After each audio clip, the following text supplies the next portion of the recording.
Vincent led Elena through a series of corridors she had never seen before, past rooms that were clearly off limits to the cleaning staff.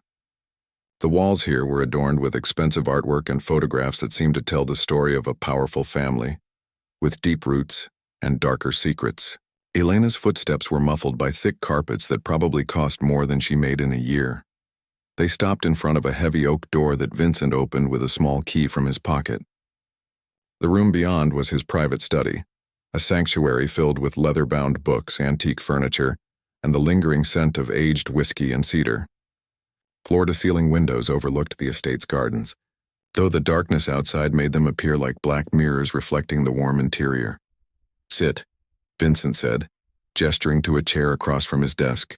His tone was not harsh, but it carried the weight of someone accustomed to being obeyed without question. Elena hesitated before setting down her cleaning supplies and taking the offered seat. The leather chair was softer than anything she had ever experienced, and she felt distinctly out of place in her simple uniform surrounded by such luxury. Vincent moved to a cabinet in the corner, pouring himself a glass of something amber from a crystal decanter. "Would you like something to drink?" he asked, turning to face her. "I should not, sir. I am still working," Elena replied, though her throat was dry with nervousness. Vincent studied her for a moment, then poured a second glass anyway, setting it on the small table beside her chair. "You are not working right now," he said simply. "Right now you are my guest." The word guest hung in the air between them, loaded with implications that Elena did not dare to examine too closely. She reached for the glass with trembling fingers, taking a small sip that burned pleasantly down her throat. It was unlike anything she had ever tasted, smooth and expensive and entirely too strong for someone unaccustomed to fine liquor. Vincent settled into the chair behind his desk, his dark eyes never leaving Elena's face. The silence stretched between them, not uncomfortable but charged with an electricity that made the air itself seem alive. Elena found herself studying his face in the soft lamplight, noting the way shadows played across his strong jawline and the small scar above his left eyebrow that spoke of a violent past. "Tell me about yourself." "Elena," Vincent said finally, his voice cutting through the quiet like silk. "There is not much to tell, sir," Elena replied, setting down her glass after another small sip. "I work here to pay for my mother's medical treatments. Before this, I cleaned offices downtown." "That is what you do," Vincent said, leaning forward slightly. "I asked who you are." The question caught Elena off guard. No one had ever asked her such a thing before. She was used to being invisible, to being defined by her circumstances and her duties rather than her dreams or desires. For a moment, she struggled to find words. "I read books when I can afford them," she said slowly. "I like to draw, though I am not very good at it. I want to learn languages someday. Maybe travel to places I have only seen in pictures." Vincent's expression softened as she spoke, and Elena found herself continuing, words spilling out that she had never shared with anyone. "I know I'm just a cleaner here, sir, but sometimes when I am working in the library, I imagine what it would be like to read all those books, to understand the things that important people talk about. Intelligence has nothing to do with social class," Vincent said quietly. "Some of the smartest people I have ever known never had formal education, while some of the most foolish hold multiple degrees." Elena looked up in surprise. She had expected him to dismiss her dreams as silly fantasies, the way her previous employers always had. Instead, there was respect in his voice, as if her aspirations actually mattered to him. "You seem surprised?" Vincent observed with a slight smile. "I am not used to anyone caring about what I think or want," Elena admitted, then immediately regretted being so honest.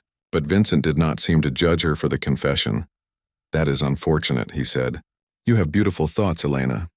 They deserve to be heard." The compliment sent warmth spreading through Elena's chest, a feeling she had never experienced before. She looked down at her hands, unsure how to respond to such unexpected kindness from a man who could buy and sell her entire world without thinking twice about it. Vincent stood and moved to the window, gazing out into the darkness of the gardens. His silhouette was strong and commanding against the glass, and Elena found herself watching the way he carried himself with such natural authority.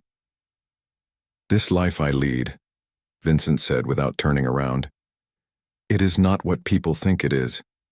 There is power, yes, and wealth, but there is also isolation, constant vigilance, the inability to trust anyone completely.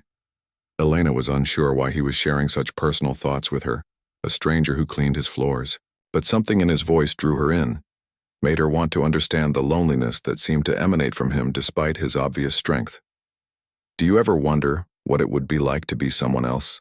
Vincent asked, finally turning to face her. "Every day," Elena answered honestly. "So do I," Vincent said, and in that moment the distance between them seemed to collapse entirely. He returned to his chair, but this time he pulled it closer to hers, close enough that Elena could see the gold flecks in his dark eyes. The air between them crackled with tension, and Elena felt as though she was standing at the edge of a cliff, knowing that one more step would send her tumbling into the unknown. "Elena," Vincent said softly, "I want you to know that you are safe here. Whatever happens, whatever you decide, you are under my protection now." The promise was delivered with such sincerity that Elena felt tears prick at the corners of her eyes. No one had ever promised to protect her before. She had always been the one doing the protecting, working to keep her mother safe and healthy. "Why?" she whispered, the question escaping before she could stop it. Vincent reached out slowly, giving her time to pull away if she wanted to. When she did not move, he gently touched her hand with his fingertips, the contact sending electricity racing up her arm.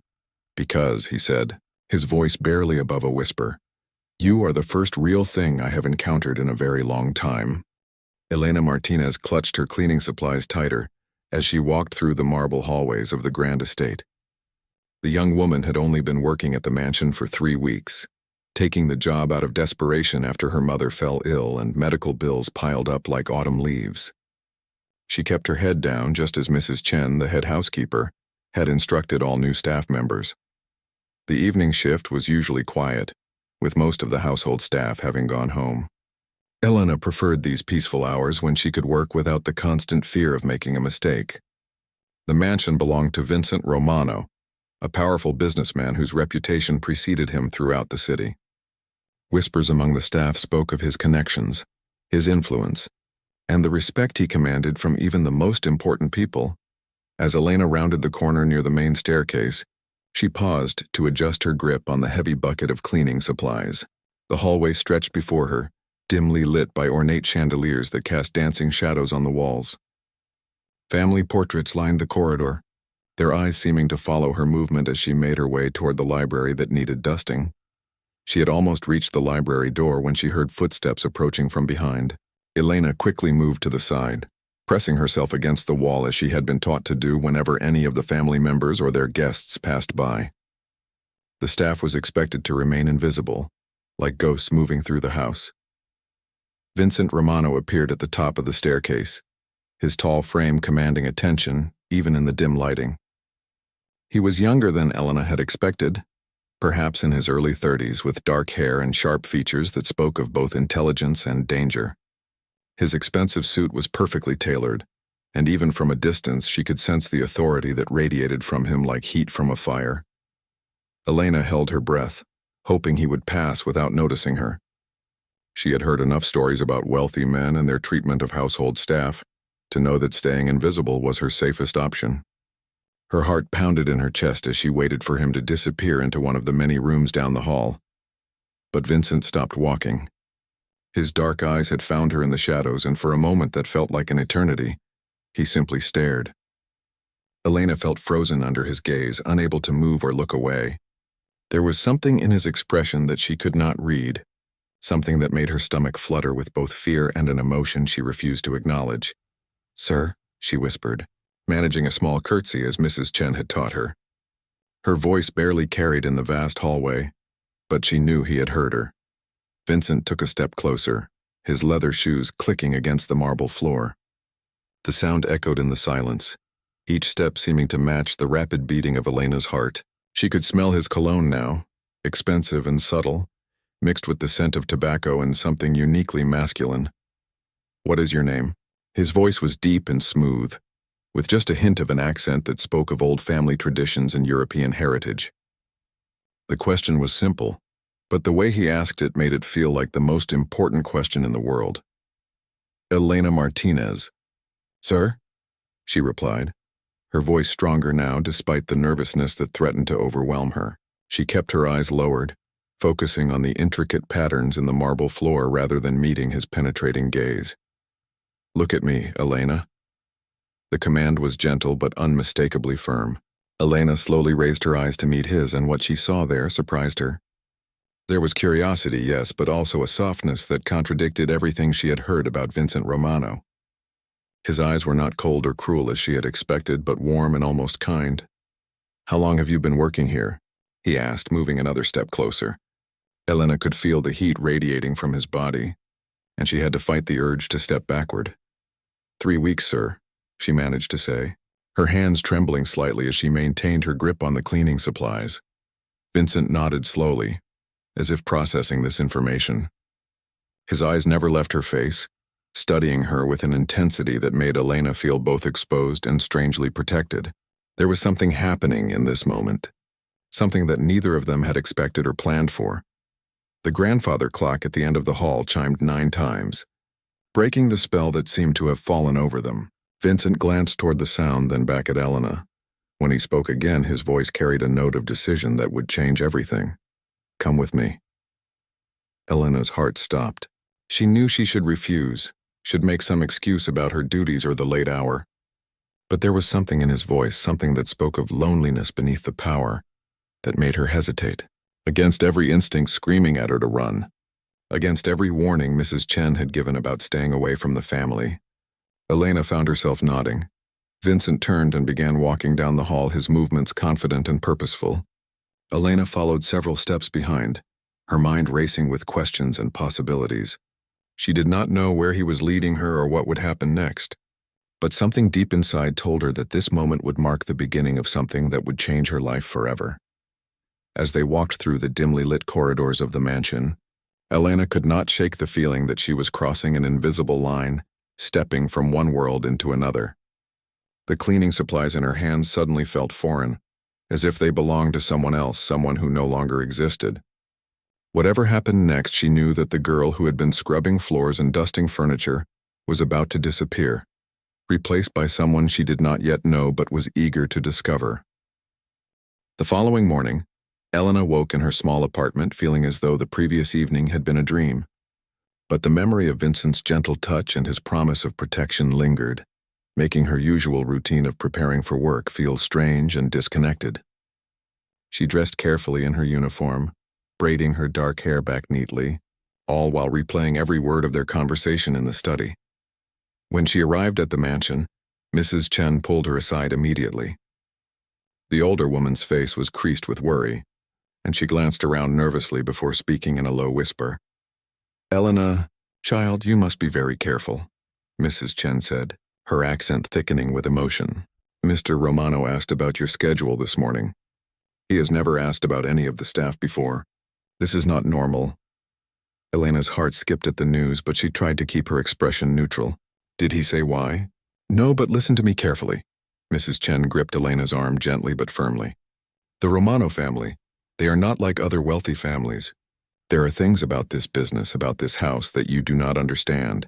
If Mr. Romano has taken notice of you, it could be very dangerous." Before Elena could ask what she meant, footsteps echoed in the hallway. Mrs. Chen quickly released Elena's arm and busied herself with inventory sheets, but not before whispering urgently, "Be smart.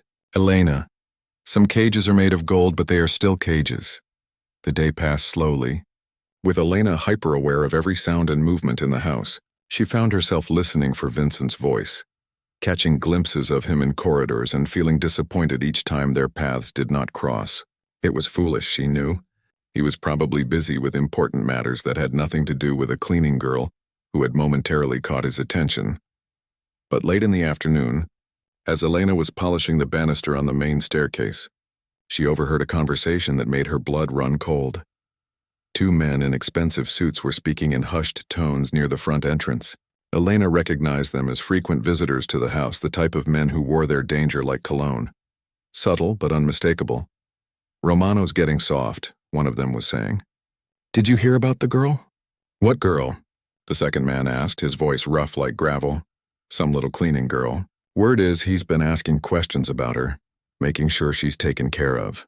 Marcus thinks the boss is losing focus. Elena's hand stilled on the banister as she strained to hear more. That's not good for business, the first man continued. A man in our line of work cannot afford distractions, especially not some nobody who could become a liability. Maybe someone should talk to her, the second man suggested, his tone carrying implications that made Elena's stomach turn to ice. Make sure she understands her place. Vincent would kill anyone who touched her, the first man replied. But that does not mean she's safe. In our world, caring about someone just makes them a target. The men moved away, their conversation fading, but Elena remained frozen on the stairs, her mind reeling. The warnings from Mrs. Chen suddenly made terrible sense. Vincent was not just a wealthy businessman. He was involved in something darker, something that made kindness a luxury he could not afford, and made anyone he cared about a potential weapon to be used against him.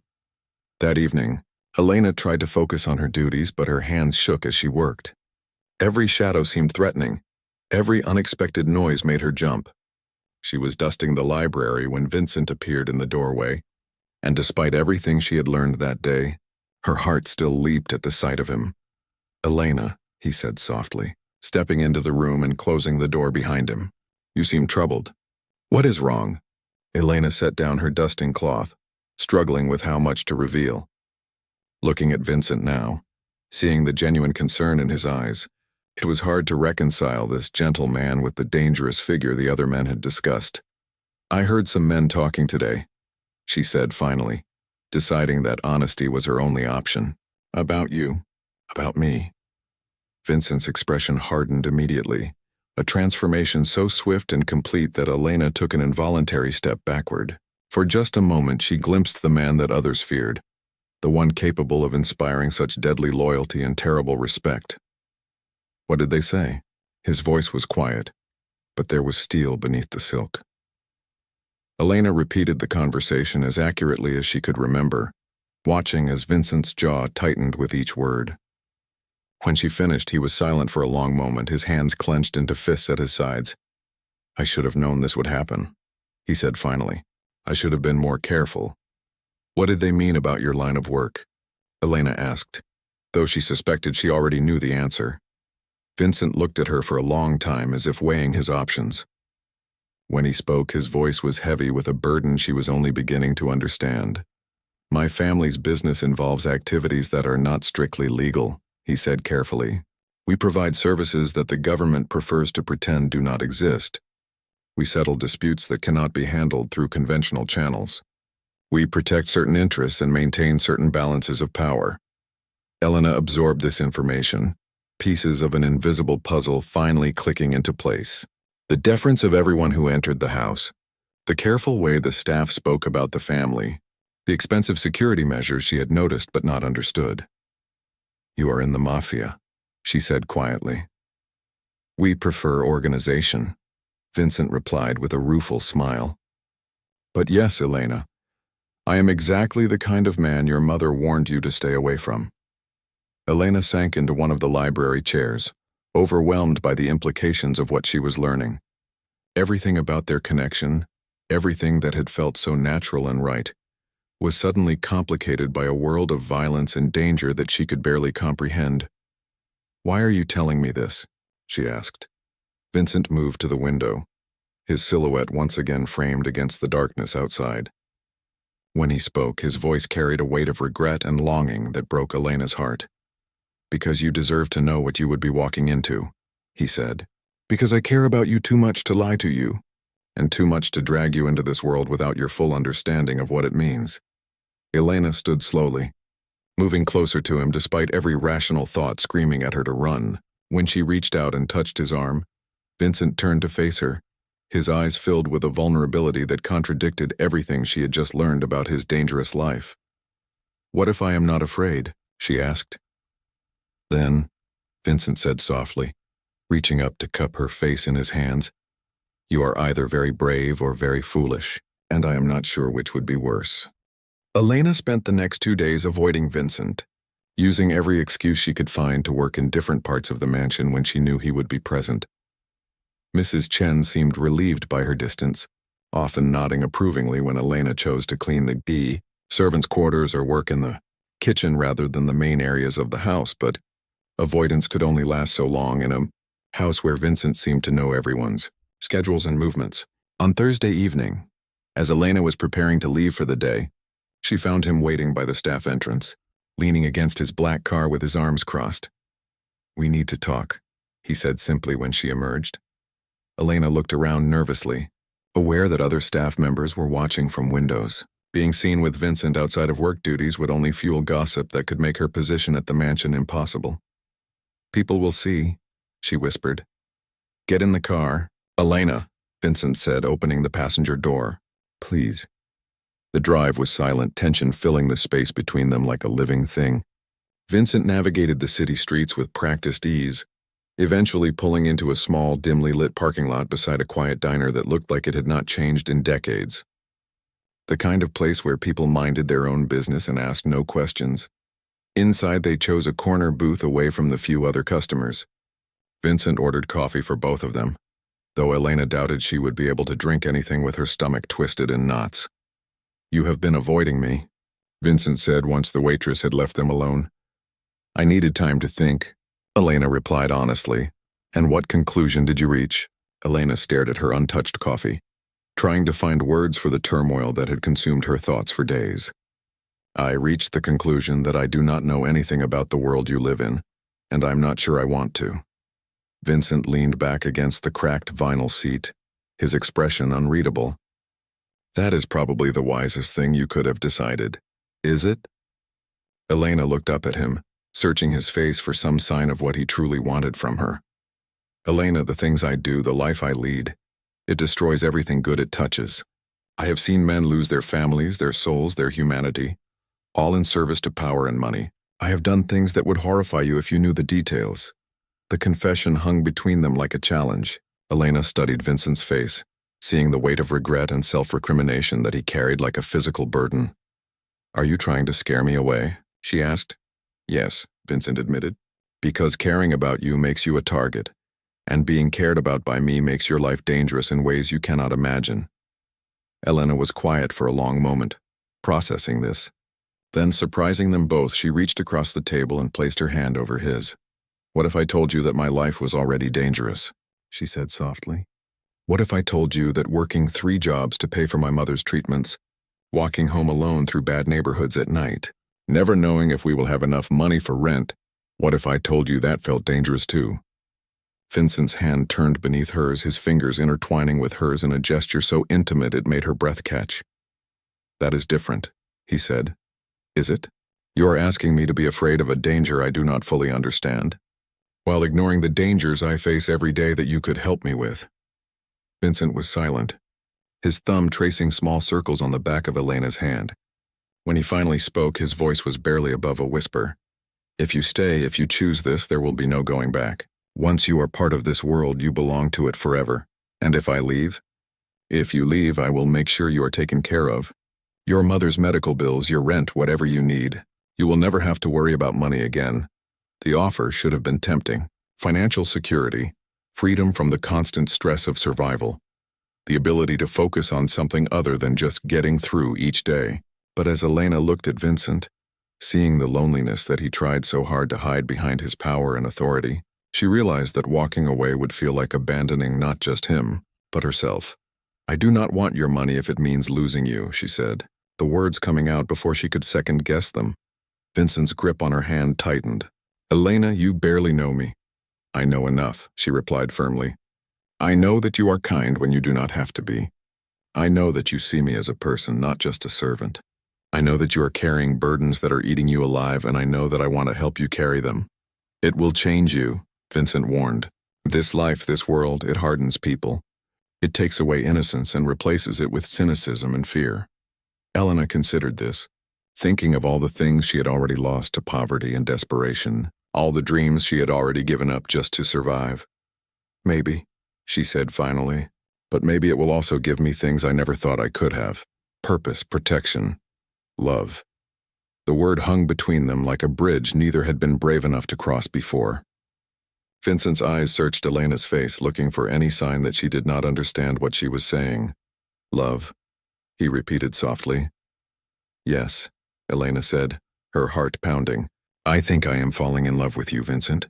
Not with your money or your power, but with the man who treats a cleaning girl like she matters, who sees potential in someone everyone else overlooks.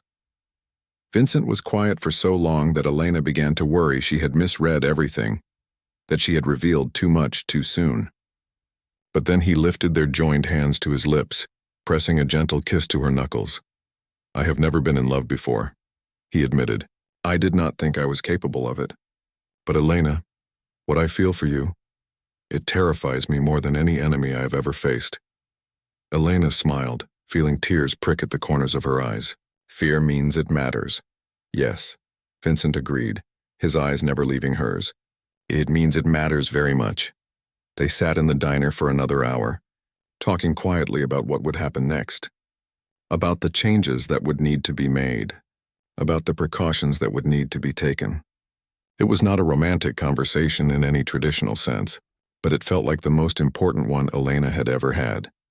When Vincent finally drove her home that night, she knew that she was no longer the same person who had gone to work that morning. She had crossed an invisible line, stepped from one life into another, and there would indeed be no going back. But as she watched Vincent's taillights disappear into the darkness, Elena felt something she had not experienced in years. Hope for a future that might hold more than just survival. Elena's transition from cleaning staff to something more undefined but clearly important happened gradually, then all at once. The first change was subtle. Vincent arranged for her mother to receive the best medical care available, transferring her to a private facility where the doctors actually had time to explain treatments, and the nurses knew her by name. Elena no longer had to choose between working extra shifts and spending time at her mother's bedside. The second change was more obvious to everyone in the household. Elena found herself being summoned to Vincent's study regularly, ostensibly to help organize his personal library or assist with correspondence.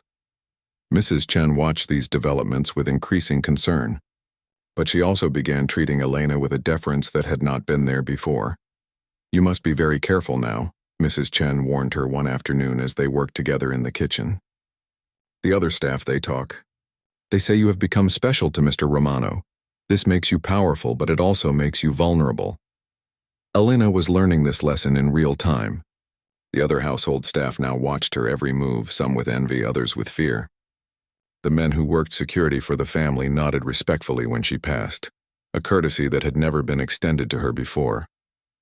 She was caught between worlds, no longer a servant but not yet truly part of Vincent's inner circle.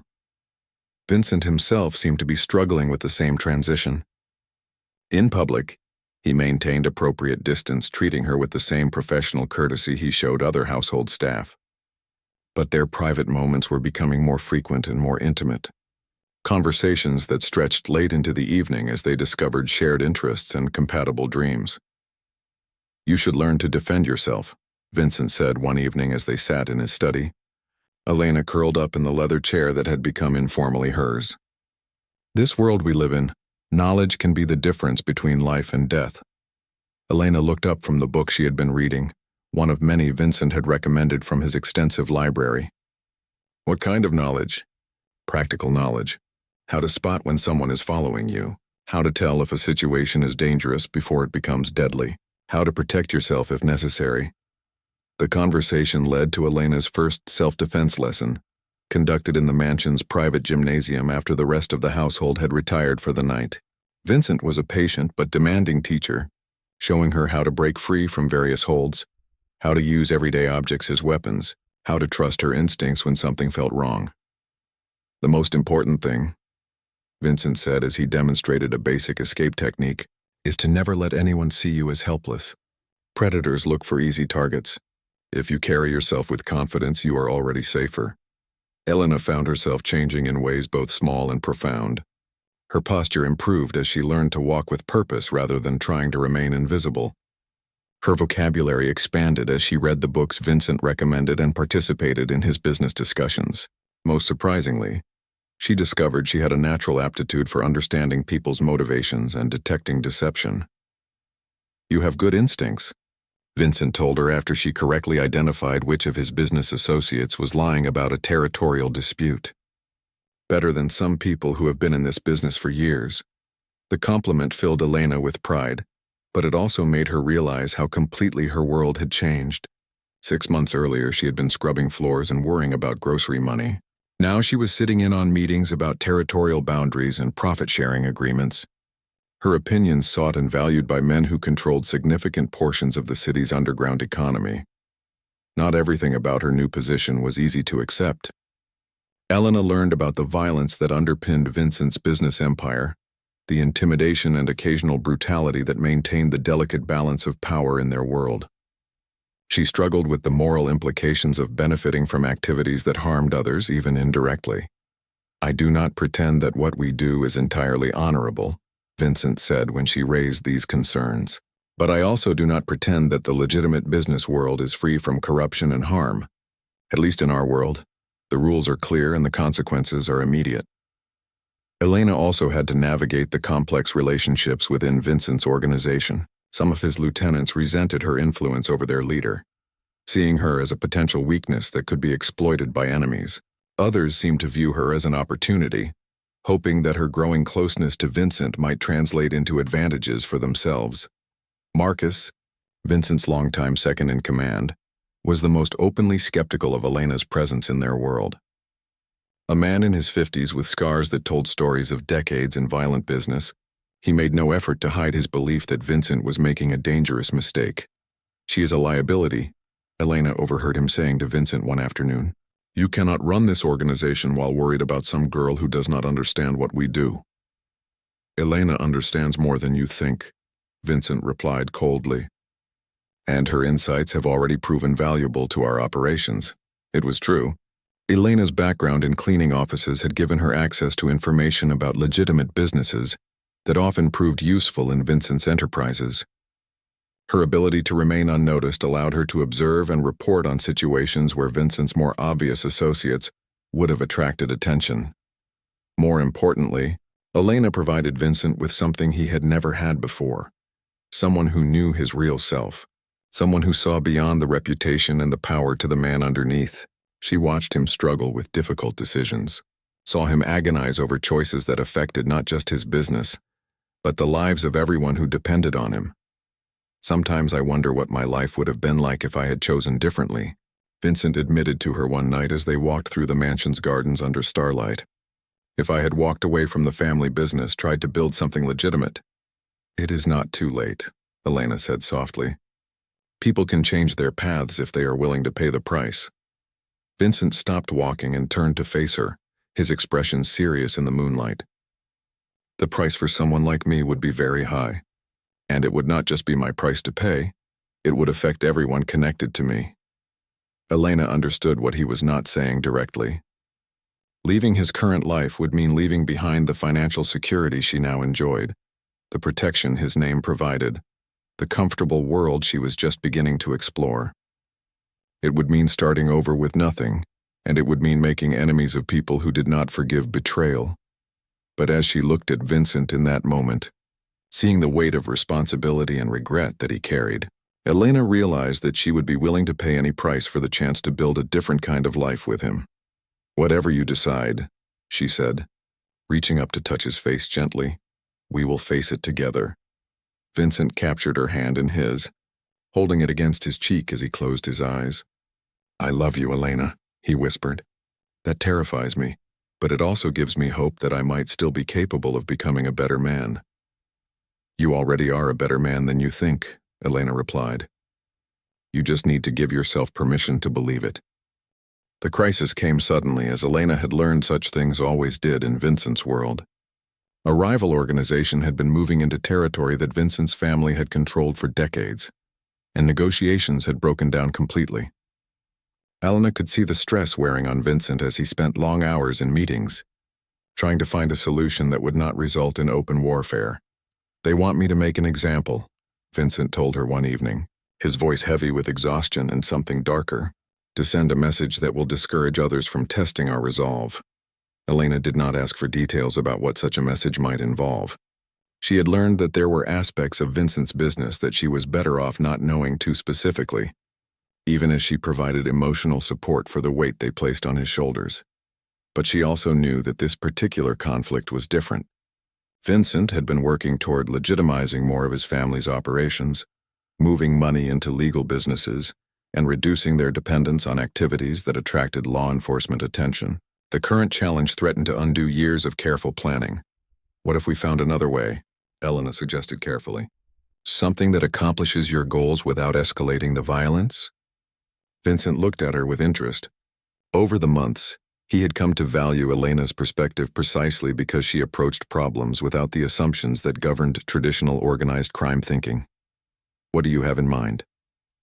Elena had been thinking about this for days, watching Vincent struggle with a situation that seemed to have only bad solutions. What if instead of responding to their aggression directly, you made them irrelevant? She outlined her idea carefully. Rather than engaging in territorial warfare, Vincent's organization could accelerate their move into legitimate business, using their resources and connections to establish operations that competed directly with the rival group's revenue streams. It would take longer than a violent response, but it would be more permanent and would not attract the kind of attention that could destroy everything Vincent had been building. It could work, Vincent said thoughtfully, but it would require significant capital investment and perfect timing. You have both, Elena pointed out. And you have something they do not have. People who are loyal to you because of who you are, not just because they fear you. The plan they developed together was complex and risky, requiring Vincent to trust Elena with responsibilities that would have been unthinkable when she was simply cleaning his house. She coordinated meetings with legitimate business owners who owed favors to Vincent's organization, helped identify investment opportunities that would provide both profit and strategic advantage, and served as Vincent's representative in situations where his direct involvement would have been inappropriate. The transformation was remarkable. Elena discovered that she had a natural talent for business negotiation and strategic thinking. More surprisingly, she found that many people were more willing to deal with her than with Vincent's more traditionally intimidating associates. You make them feel safe, Vincent observed after Elena successfully closed a deal that had been stalled for weeks. They can tell themselves they are doing legitimate business rather than making deals with criminals. The strategy worked better than either of them had dared to hope. Within 6 months, Vincent's organization had established such a strong presence in several legitimate markets that their rivals found themselves unable to compete effectively. Without the need for direct confrontation, the territorial dispute faded as the opposing group sought easier targets elsewhere. Elena's success in the business world led to other opportunities. Vincent introduced her to lawyers, accountants, and business consultants who could help her develop skills she had never imagined needing. She began taking college courses in the evenings, finally pursuing the education she had always dreamed of. "I'm proud of you," Vincent told her one evening as they celebrated her acceptance into a prestigious business program. "You have exceeded even my highest expectations." Elena smiled, but there was something bittersweet in the moment. Her success had come at a cost. The girl who had once scrubbed floors and worried about her mother's medical bills was gone forever, replaced by someone harder and more sophisticated but also more isolated from the simple life she had once known. "Do you ever miss it?" Vincent asked, as if reading her thoughts. "Your old life?" Elena considered the question carefully. "I miss the innocence," she said finally. "But I do not miss the helplessness. I do not miss feeling like the world was something that happened to me rather than something I could influence." Vincent nodded, understanding. Power changes us. The question is whether it changes us into people we can still live with.